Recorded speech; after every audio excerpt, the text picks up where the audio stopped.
Rent. No matter where you are in the world, you've probably experienced some sort of rise in the cost of living, especially when it comes to homeownership and rent.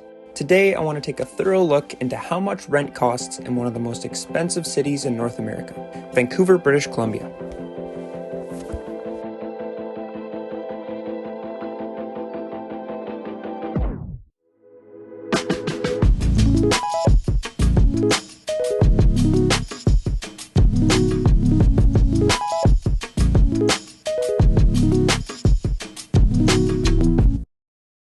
Although I've lived my entire life in the city of Vancouver, I've never actually moved out of my house, so I have no clue how expensive rent really gets in Vancouver. To make things a little easier, I had the pleasure to collaborate with Adam J. Bell, who's about to get his real estate license and has his own YouTube channel where he makes some pretty cool videos on Vancouver.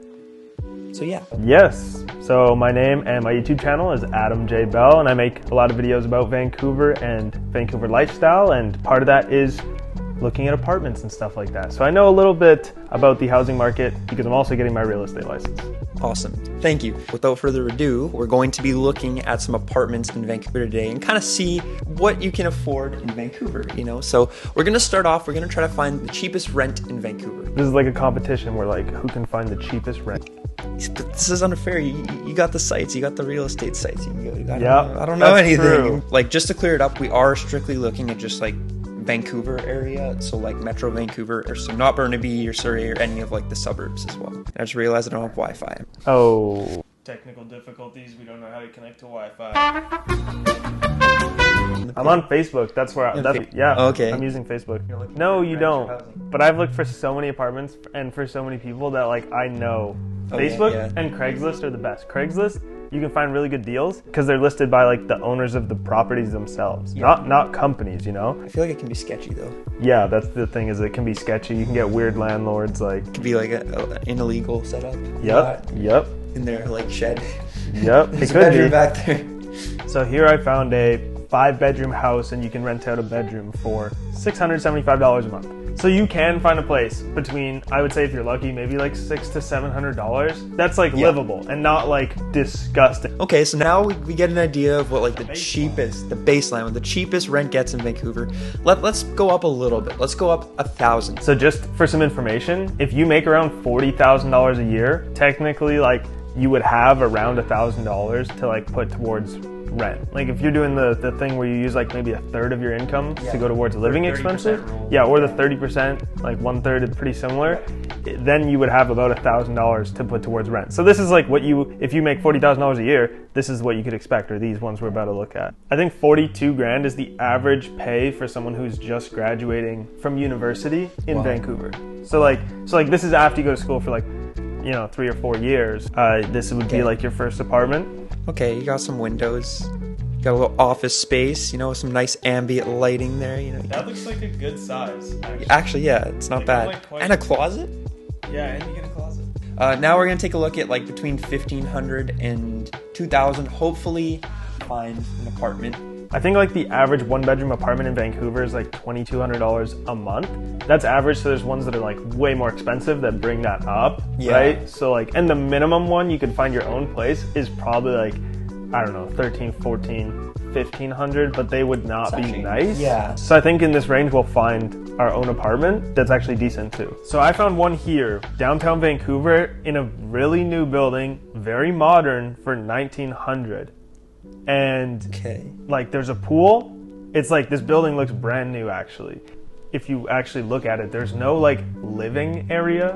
Like there's a bedroom, there's a kitchen where you could put maybe a small table, and that's it. Like there's no couch, there's no living area. If you want like a super bougie place, you could find it, but it's gonna be like small.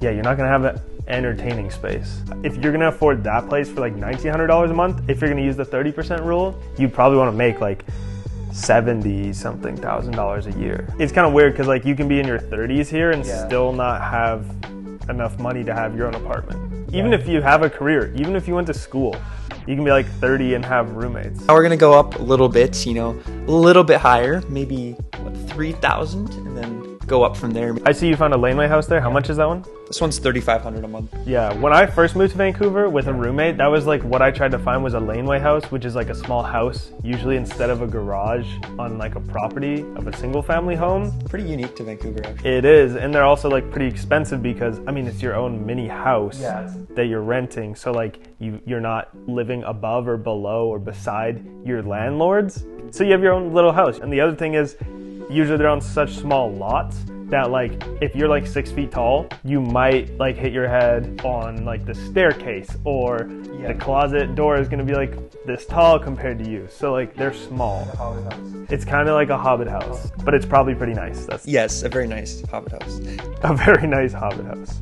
I put the minimum at 5,000, and I expect like, you know, it's gonna be like luxurious houses, like places like families would come and rent, or like insane like penthouse places. You just have like a lot of money, like you're, you know, a special buyer, as real estate people call it. So I found this one in the Vancouver house for $6,900 a month, 2-bedroom, very modern, like brand new. I mean, this building is brand new. It's that big curved one in downtown. I mean, it looks gorgeous. It looks super bright, floor to ceiling windows on every single room. Probably comes with these TVs in the walls already. Pretty sure, 2-bathroom and an insane bathroom. Obviously for $7,000 a month, like you should expect to have some crazy stuff. Oh, they even have their own living room. I find that so funny to say that, wow, they even have their own living room. Yeah, that actually is funny. We're like, wow. If you're like downtown, that is something not many people have, a living room.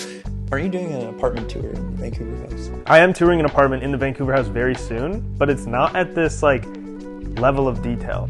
It's almost 1,000 square feet, which is pretty big for downtown. Yeah, I was gonna say it's actually not that big. Yeah, it's not as big as my place.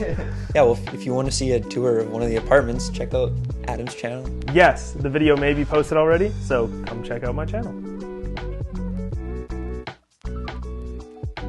Before this video ends, I want to make it clear that this is not meant to destroy your dreams of ever living on your own in Vancouver, but instead it's meant to bring awareness to the reality of the current rental market, to help us better understand where we are and where we need to go to make a more affordable market. I hope you learned something about rent in Vancouver, and if you're planning on moving out to gain some independence from your family, I would not recommend Vancouver. Thanks for watching, and see you next time.